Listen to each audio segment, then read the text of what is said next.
Hello girls, सब join करो बेटा जल्दी से। सबको एडमिट कर रही हूँ मैं, ठीक है। अच्छा बेटा, हमने कल किया था कि विकास क्या है ना, कि जो विकास है सभी देशों ने कैसे विकास किया, कैसे वो आज विकसित राष्ट्र कहला रहे हैं। तो मैंने आपको बताया था कि विकास के आधार पर 3 तरह के राष्ट्र हैं। एक है अल्प विकसित, सबसे पहला आता है विकसित राष्ट्र, फिर आता है विकासशील राष्ट्र और फिर है अल्प विकसित राष्ट्र या पिछड़े हुए राज्य, ठीक है। तो हम कहेंगे कि जो विकसित राष्ट्रों को छोड़कर जो विकासशील है या अल्प विकसित देश है, उनकी मुख्य समस्याएं सामाजिक, आर्थिक और राजनीतिक सभी क्षेत्रों में है। तो अल्प विकसित देशों के लोगों की जो सबसे मुख्य समस्या है वो मूलभूत समस्या ये है कि उनको रोटी, कपड़ा और मकान की है सबसे बड़ी समस्या। ये हमारी मूलभूत समस्याएं हैं और उन राष्ट्रों की समक्ष सबसे मुख्य समस्या है रोटी, कपड़ा और मकान है। और ये आवश्यकताएं अधिकांश लोगों की वो पूरी नहीं होती और अर्थव्यवस्था उनकी इतनी अधिक पिछड़ी हुई है कि जिसके कारण हम कहेंगे कि अर्थव्यवस्था पिछड़ी होने के कारण क्या है कि उनका विकास लगभग ना के बराबर है, असंभव है। विकास ना के बराबर है और यही कारण है कि वो अपनी मूलभूत आवश्यकताओं की पूर्ति नहीं कर पाते। ये तो हो गई बात जो अल्प विकसित राष्ट्र है या विकासशील राष्ट्र है। लेकिन जो विकसित राष्ट्र है वो विकसित होने के बावजूद भी विकास की अनेक समस्याओं से जूझ रहे हैं। और उनकी समस्या क्या है, वो जो मूलभूत आवश्यकताएं उन्होंने नागरिकों की पूरी कर दी, लेकिन अब वो नागरिकों को और अधिक से अधिक सुख सुविधाएं प्रदान करना चाहते हैं। वो ही चाहते हैं कि उनके नागरिकों को और अधिक सुख सुविधाएं मिले। तो जो विकसित देशों के लोग हैं वो खाओ, पियो और मौज करो इस सिद्धांत पे विश्वास रखते हैं, इसलिए वो उन्हें और अधिक सुविधाएं देना चाहते हैं। लेकिन जो अल्प विकसित है और विकासशील देश है उनकी मुख्य समस्याएं क्या है, वो मैंने आपको अभी बना के वो PDF डाली है, मैंने आपको एक स्क्रीन शेयर किया है जिसमें मैंने आपको समस्याओं के पॉइंट बताए हैं कि क्या क्या समस्याएं हैं। उनमें सबसे पहली समस्या है रोटी, कपड़ा, मकान की समस्या। रोटी, कपड़ा और मकान की समस्या कि आप जो विकासशील या अल्प विकसित राष्ट्र है, इन देशों के नागरिकों को सबसे मुख्य समस्या है कि जीवन की मूलभूत आवश्यकताओं की पूर्ति वो नहीं कर पा रहे। मूलभूत आवश्यकताएं कौन सी है, जैसे कि रोटी, कपड़ा और मकान। क्या कारण है कि अपनी आवश्यकताओं की पूर्ति क्यों नहीं कर पा रहे? क्योंकि ये देश एक लंबे समय तक उपनिवेशवाद शक्तियों के शोषण के शिकार रहे और इन देशों की उन्होंने इनका इतना अधिक शोषण किया कि जिससे इन देशों की आर्थिक स्थिति बहुत अधिक बिगड़ गई। लेकिन आज स्वतंत्रता के पश्चात भी इन देशों के अधिकांश नागरिकों को भरपेट भोजन, तन ढकने को कपड़ा और सिर ढकने को छत भी नहीं है। तो बच्चों, मैं यही कहूंगी कि अगर हम भारत की बात करें, हमारा भारत भी कितने वर्षों तक, लगभग 350 वर्षों तक वो अंग्रेजों के अधीन रहा। अंग्रेजों ने हमारे देश पर शासन किया, जिसके पश्चात 1947 में जब हमारा देश आजाद हुआ तब भारत में भी चारों तरफ क्या थी, गरीबी, बेरोजगारी, भुखमरी, दरिद्रता, ये सब कुछ था। ये सब कुछ बुरी तरीके से फैला हुआ था और स्वतंत्रता के इतने वर्षों के पश्चात भी आज हम विकास तो कर चुके हैं, अधिक विकास होने के पश्चात भी हम इन समस्याओं से अभी तक मुक्त नहीं हो पाए। आज भी लाखों लोग हैं जिनके पास तन ढकने को कपड़ा नहीं है, पेट से भूखे हैं और रहने को उनके पास कोई मकान नहीं है। वो सड़कों की पटरियों पर रहते हैं, रेलवे प्लेटफॉर्म पे, जो जिन्हें अपना घर समझते हैं और वहीं पर वो अपना जीवन यापन करते हैं।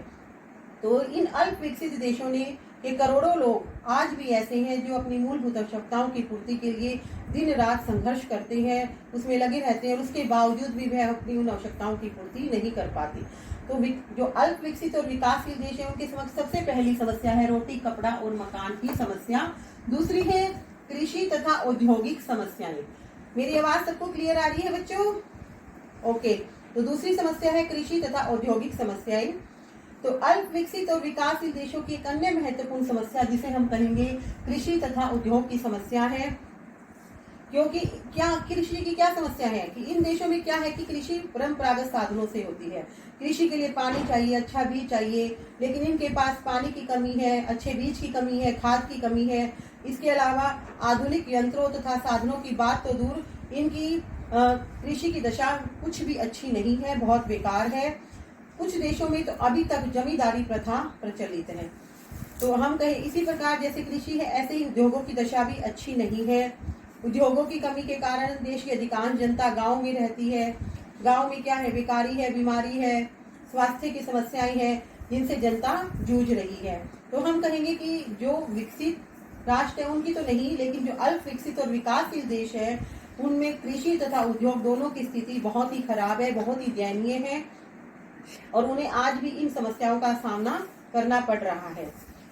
तो फिर उसके बाद तीसरी समस्या आती है जनसंख्या की समस्या। जनसंख्या की समस्या किसके सामने है ये समस्याएं? अल्प विकसित और विकासशील देशों के सामने। तो देखो आप, गरीबी तो है ही, बेकारी भी है, बीमारी भी है और अशिक्षित लोग भी हैं। इन सब चीजों के कारण ही इन देशों की जनसंख्या दिन प्रतिदिन बढ़ती जा रही है, और इस बढ़ती जनसंख्या के कारण और भी अधिक समस्याएं पैदा होती है। ये लोग क्या समझते हैं कि संतान भगवान की देन है ना? तो इस सिद्धांत को मानते हुए जनसंख्या में वृद्धि होती चली जाती है और इन्हें और अधिक समस्याओं का सामना करना पड़ता है। जनसंख्या तो अधिक है और लेकिन साधन कम है। तो विकास तो हो रहा है, लेकिन बढ़ती जनसंख्या में वह विकास दिखाई नहीं देता। तो वर्तमान में जैसे भारत की जनसंख्या हम कहेंगे कि 136 करोड़ के लगभग है, जबकि 1947 के समय यह जनसंख्या सिर्फ 36 करोड़ थी। इन देशों में करोड़ों लोग बेकार है। जहां ये जो अल्प विकसित देश है या विकासशील, जैसे भारत एक विकासशील देश है, भारत की जनसंख्या 136-137 करोड़ के लगभग है, और जब हमारे देश ने आज़ादी प्राप्त की थी तो उस समय ये जनसंख्या सिर्फ 36 करोड़ थी। तो अब क्या है कि जब इतनी बड़ी जनसंख्या है तो उसमें करोड़ों लोग बेकार है ना? तो लाखों लोग बीमारियों से मरते हैं। इसके अलावा समाज में हमारे देश में और भी कई समस्याओं का सामना करना पड़ता है, जैसे अशिक्षा, स्वास्थ्य, काम और मूलभूत आवश्यकताओं की पूर्ति ना होना। तो इन देशों में, हमारे देश जैसे देशों में स्पष्ट रूप से दिखाई देता है। सरकार के द्वारा अनेक प्रयास किए जाते हैं, उसके पश्चात भी जनसंख्या में कमी नहीं हो रही और जनसंख्या दिन दूनी रात चौगुनी बढ़ती जा रही है। तो मैंने आपको 3 पॉइंट बताए। सबसे पहला था रोटी, कपड़ा और मकान की समस्या, दूसरा था कृषि तथा औद्योगिक समस्याएं, तीसरा है जनसंख्या की समस्याएं। Clear everyone? तो 4th पॉइंट है मानव अधिकारों की समस्या। मानव अधिकारों की समस्या एशिया, अफ्रीका और लैटिन अमेरिका, ये कुछ ऐसे देश हैं, इनके कुछ ऐसे देश हैं जो अभी अभी मुक्त हुए हैं उपनिवेशवादी शक्तियों से। और इन देशों में एक अन्य महत्वपूर्ण समस्या है कि मानव अधिकारों की समस्या है। विश्व के अनेक पिछड़े देशों में क्या है कि व्यवहार में मानव अधिकारों का उल्लंघन होता रहता है, जैसे और उनके ऊपर अत्याचार किए जाते हैं। और मानव अधिकारों का उल्लंघन केवल इन देशों में नहीं होता, विकसित राष्ट्रों में भी हो रहा है। विश्व के समक्ष आतंकवाद की समस्या दिन प्रतिदिन बढ़ती जा रही है। अब मानव अधिकारों का उल्लंघन, विकसित देश आतंकवाद का शिकार हो रहे हैं, है ना? और ये आतंकवाद की समस्या भी हम कहेंगे कि दिन प्रतिदिन बढ़ती जा रही है। भारत, फ्रांस, अमेरिका, ऑस्ट्रेलिया, कितने अन्य देश हैं जो आतंकवाद के शिकार हो चुके हैं। भारत भी हमारा उनमें से एक ऐसा देश है जो आतंकवाद का शिकार हो चुका है, और आतंकवाद का भय दिन प्रतिदिन बढ़ता जा रहा है। इन आतंकवादी घटनाओं से क्या होता है, जन की भी हानि होती है और धन की भी हानि होती है।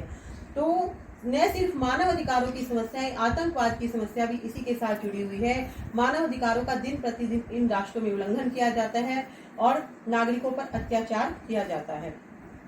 फिर 5th पॉइंट आता है परमाणु शस्त्रों का प्रसार। परमाणु शस्त्रों का प्रसार। क्लियर? तो जो अल्प विकसित और विकासशील देश है उनके सामने एक और समस्या है कि परमाणु शस्त्रों का प्रसार। कैसे कि जब 2nd वर्ल्ड वॉर हुआ था उसमें अमेरिका ने पहली दफा अपने परमाणु शस्त्रों का प्रयोग किया था, और जापान के जो 2 शहर थे हिरोशिमा और नागासाकी, उस पे उसने बमों से धमाका किया और उससे सारी दुनिया दहल गई थी। और वहाँ पर इतनी अधिक हानि हुई जन की और धन की, दोनों की, कि इस विषय में कोई भी हम ये नहीं कह सकते, कोई भी स्पष्ट आंकड़ा नहीं कि क्या बता सके कि कितनी हुई है। बहुत अधिक हानि हुई। आज कितने ही देश जैसे कि भारत भी है, पाकिस्तान भी है, इंग्लैंड, चीन, फ्रांस आदि, इन देश जो सभी के पास परमाणु शस्त्र है, पर जो सभी परमाणु शस्त्रों से संपन्न है। आज विश्व के पास इन शस्त्रों का इतना अधिक भंडार है, अगर तीसरा विश्व युद्ध हो जाता है तो हम कहेंगे कि जमीन पर से जीवन ही समाप्त हो जाएगा अगर उन शस्त्रों को प्रयोग किया जाए, सारी मानवता नष्ट हो जाएगी। तो इन शस्त्रों के निर्माण में जितना धन लगता है, आप सोचो कि इन शस्त्रों के निर्माण में कितना धन लगता होगा। तो इन शस्त्रों के निर्माण में इतना धन लगता है कि यदि इन शस्त्रों का निर्माण पर रोक लगा दी जाए और इस धन से अगर हम विश्व में जो गरीबी है, स्वास्थ्य से संबंधित समस्याएं हैं, बेकारी है या कुछ और अन्य समस्याएं हैं, उन सब का समाधान हो सकता है। तो हम कहेंगे कि 1968 में एक संधि बनी थी, परमाणु अप्रसार संधि, जिस पर कि अनेक देशों ने हस्ताक्षर किए थे, लेकिन कोई भी उस संधि का पालन नहीं कर चुका। लेकिन उस संधि पर हस्ताक्षर बहुत लोगों ने की, बहुत देशों ने किए, लेकिन आज भी परमाणु शस्त्रों का प्रसार एक बहुत बड़ी समस्या है। तो फिर नेक्स्ट आता है कि पर्यावरण की समस्या। 6 पॉइंट इज पर्यावरण की समस्या, प्रॉब्लम ऑफ एनवायरनमेंट। एनवायरनमेंट की समस्या आज भी हम जूझ रहे हैं ना एनवायरनमेंट की समस्या से, इसका तो प्रत्यक्ष उदाहरण हमारे सामने है। वर्तमान में विश्व में लगभग सभी देशों में पर्यावरण की समस्या से जूझ रहे हैं। हम लोग तो अब देख रहे हैं कि प्रकृति में कितना बुरा प्रकृति का कितना बुरा हाल हुआ है और उसका परिणाम आज हम भुगत रहे हैं। तो इस समस्या का विश्व विकास पर बहुत अधिक, इसका प्रभाव विश्व के विकास पर भी पड़ता है। तो वो कैसे कि विश्व के विकास पर भी पड़ता है। प्राकृतिक संपदा का अगर हम बहुत अधिक शोषण करते हैं, प्राकृतिक संपदा जो हमारे नेचुरल रिसोर्सेज है उनका अगर हम बहुत अधिक शोषण करते हैं तो इस समस्या का समाधान क्या होगा, इससे हमें जूझना पड़ेगा। जो हमारी प्राकृतिक संपदा है वो नष्ट हो जाती है अगर हम उसका शोषण करते हैं। तो इस समस्या के समाधान के लिए क्या है, पिछड़े और विकसित अर्थात सभी देश इस समस्या का समाधान करने में लगे हुए हैं कि पर्यावरण की समस्या को समाप्त किया जाए, जितनी भी हमारी प्राकृतिक संपदा है उसका सही ढंग से प्रयोग किया जाए और इस एनवायरनमेंट की समस्या को समाप्त किया जाए। हाँ, यस, क्लियर है ना बच्चों सबको? मैंने आपको 6 पॉइंट करवाए हैं। सबसे पहला था रोटी कपड़ा और मकान की समस्या, दूसरा कृषि तथा औद्योगिक समस्याएं, तीसरा है जनसंख्या की समस्या, चौथा है मानव अधिकारों की समस्या, पांचवा परमाणु शस्त्रों का प्रसार, 6 इज पर्यावरण की समस्या और 7वां है जातीय सांस्कृतिक तथा धार्मिक समस्याएं। जातीय सांस्कृतिक तथा धार्मिक समस्याएं जो तीसरी दुनिया के देश है, जो एशिया, अफ्रीका, लैटिन अमेरिका, इनमें क्या है, इनको अभी अभी आज़ादी मिली है, ये अभी अभी आज़ाद हुए हैं और इन देशों की जातीय सांस्कृतिक तथा धार्मिक समस्याएं अनेक हैं। क्या है कि इन लोगों का अभी इतना विकास नहीं हुआ जितना कि होना चाहिए। जातीय समस्या के कारण इनके सामने एकता की समस्या भी, इन देशों में एकता की समस्या से भी इनको जूझना पड़ता है। अखंडता, इनकी देश की अखंडता खतरे में पड़ जाती है। आप देखो कि हमारे भारत का जो विभाजन हुआ था वो भी जातीय भेदभाव के कारण हुआ था। 1947 में जब भारत और पाकिस्तान हिंदू और मुसलमान के झगड़ों के कारण अलग अलग हुए थे, इन देशों में महजब एक कट्टरवाद अधिक था। इन देशों की विकास के मार्ग में आज भी ये सामाजिक और धार्मिक समस्याएं हैं जिनके कारण ये अपना पूरी तरह से विकास नहीं कर पा रहे। तो आप देखो कि जो विकसित राष्ट्र हैं वो बहुत अधिक विकास कर चुके हैं, लेकिन जो अल्प विकसित राष्ट्र है या विकासशील देश है उनको अनेक समस्याओं का सामना करना पड़ रहा है। हर सरकार हर शासन यह कोशिश कर रहा है कि इन समस्याओं को दूर किया जाए, लेकिन आज भी वह इन समस्याओं से जूझ रहा है। तो आप सबको क्लियर है? Clear everyone?